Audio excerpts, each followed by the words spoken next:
প্রতি ঈদের ছুটিতে গ্রাম থেকে আসা যাওয়ার পথে ঝরে যায় শত শত প্রাণ।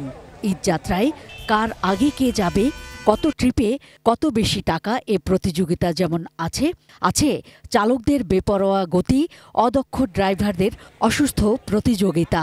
ফলে দুর্ঘটনার তুলনামূলক হার প্রতি বছরই সড়ক মহাসড়কে যেমন বাড়ছে নৌপথেও। যাত্রী কল্যাণ সমিতির রিপোর্ট প্রকাশ অনুষ্ঠানে সংগঠনটির মহাসচিব জানান, 2023 সালের ঈদ উল আজহার তুলনায় এবার ঈদযাত্রায় দুর্ঘটনা বেড়েছে 11.5%, নিহত হয়েছে 1.5 গুণ।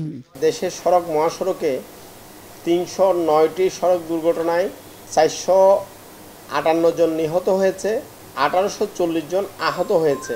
এই সময়ে 22টি রেল দুর্ঘটনায় 20 জন নিহত, 4 জন আহত হয়েছে।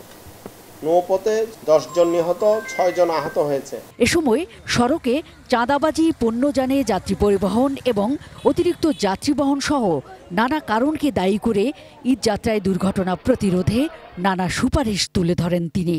মোটরসাইকেল, অটোরিকশা, ইজি বাইকের মতো ছোট ছোট যানবাহনের আমদানি এবং নিবন্ধন প্রদান বন্ধ করতে হবে।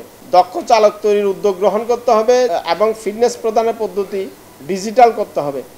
Mahfuza Moslehi, ATN news, Dhaka.